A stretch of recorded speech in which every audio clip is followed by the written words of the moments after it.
feeding you're doing now is going underground for the root growth. But I tell you what, Mark, in your situation, I think you need to mow after Christmas.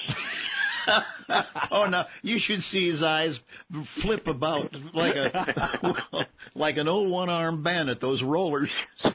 Oh, boy, you really set him up for that. Ashton, thank you so much for spending part of your Saturday morning with us. It's my pleasure talking with both of my good friends from Columbus, Ohio. Thanks for having me on. Happy to do so, and we'll look forward to seeing you again fairly soon. And just this once, when it comes down to Bristol, we'll root for Virginia Tech for you. Oh, yeah, that's tonight. 150,000 people, the biggest college football game, Virginia Tech, University of Tennessee. My daughter went to Tennessee, and we used to go to games down there, but my allegiance is with Virginia Tech for tonight. Okay, we're Hokie fans tonight, okay? I appreciate that. Okay, Ashton, great to talk to you. Thanks. Yes, indeed. Bye now. And we'll be right back with more on Plant Talk coming up next. Stick with us. This summer at Franklin Park Conservatory and Botanical Gardens, the gardens are in full color. Walk amidst tropical and native butterflies in flight in the indoor Pacific Island Water Garden. View the conservatory's bonsai collection and experience the exhibition Origami in the Garden. Find details at fpconservatory.org.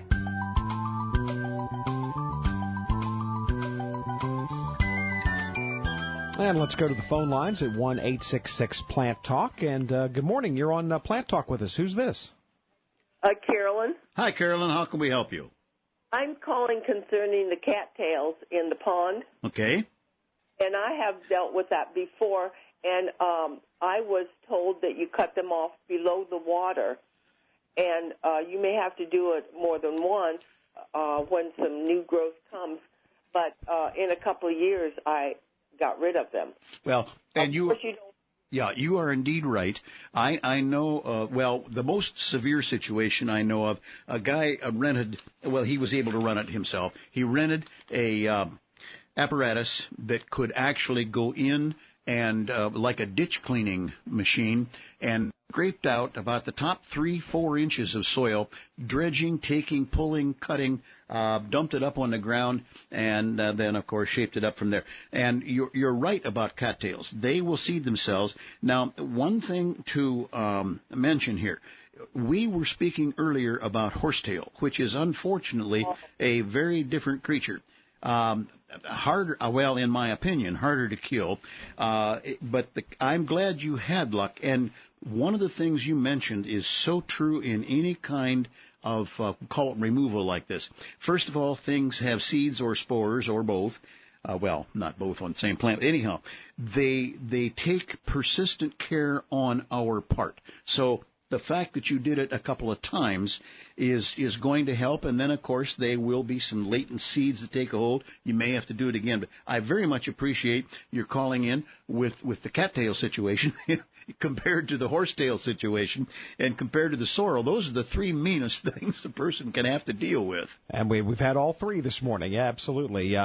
Let's go back to the phone lines now and talk to our old friend Olga is on the line with us. Hi, Olga. Good morning. Good morning. How can we help you, Olga? I want to know if this is a good time to start a plant from starters, cutting shoots and making a new plant. Mm-hmm. Well, I would say yes. And the reason I say yes is I had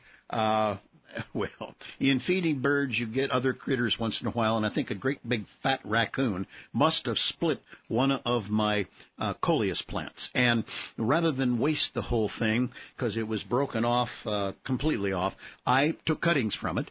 I put them in water 2 or 2.5 weeks ago, and they're already starting to root. So I would say, based on simply the luck from just coleus, that this would be a good time. Now, some of the woody tissue plants, you'd be taking hardwood cuttings at this point and so on. But I think for your situation, I'd go for it right now.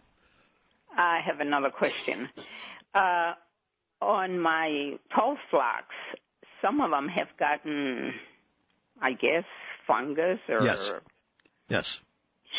Would it do any good to spray them now? Should I spray the dirt as well? Yeah, no, and no on the dirt. Now, some will inevitably get down on there. This is usually powdery mildew or its cousin.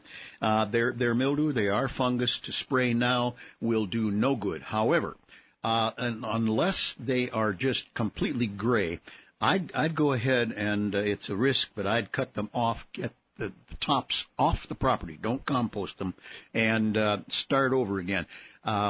This has been a good year for that, or a bad year, I should say. And I'm leaving mine stand because I'll take action next year to try to prevent it. But right now, you might have to cut them off just to get the ugly out of there. And Olga, thanks so much for the call this morning. You know, a simple change in your lawn care practices this fall can create a carpet of green next spring. Now, lawns do better, as Fred always says, when fertilized in the fall with Milorganite organic nitrogen fertilizer. You can apply Milorganite in early fall to help your lawn recover from the summer stress, and again in late fall for an earlier green up next spring. Proper fertilization will improve your lawn's overall health and reduce weed problems. Trust the fertilizer, proven effective for 90 years.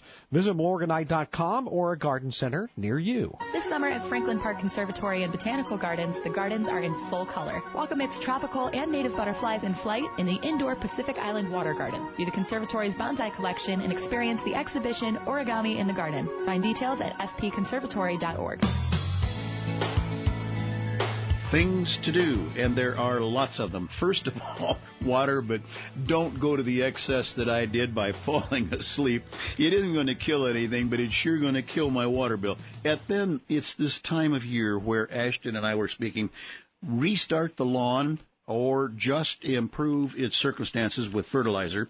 Weed killing is an excellent time this time of year, and as I mentioned, on the violets and on some other things, they may not look too badly affected. They may take them a little longer to die in some cases, but on some of the persistent things, this is the time of year to be doing it 1, 2, even 3 times, and then let Mother Nature take its course. I would indeed recommend fertilization immediately, being the first, well, essentially the first of the month. It's the third of the month already, but from there, I would say go into the late October period, hit it again, and then, Mark, if you have to mow, you have to mow. Yeah, I suppose so. Even, up to Thanksgiving anyway. Maybe not after. Well, you threatened to stop at the 15th. We'll see. We'll see. Yeah. I think after the 15th, you just turn it over to your son and leave it alone. I think that's a good idea. For Fred Howard, the Ohio Nurseryman, I'm Mark Neuse. Thanks so much for joining us this week, and make sure you also check us out on Facebook and our website, which is planttalkradio.com, where you can also listen to our podcast of previous shows. See you again next week on Plant Talk. Thanks for joining us today on Plant Talk Radio with your host, Fred Howard. Plant Talk is sponsored by Franklin Park Conservatory and Botanical Gardens, fpconservatory.org. If you have a question for Fred for a future show, go to our Facebook page and ask away. We value your comments about the show, so please tell us what you think by writing a review on iTunes. This helps others find out about Plant Talk. You can find out more about Plant Talk on our website at planttalkradio.com.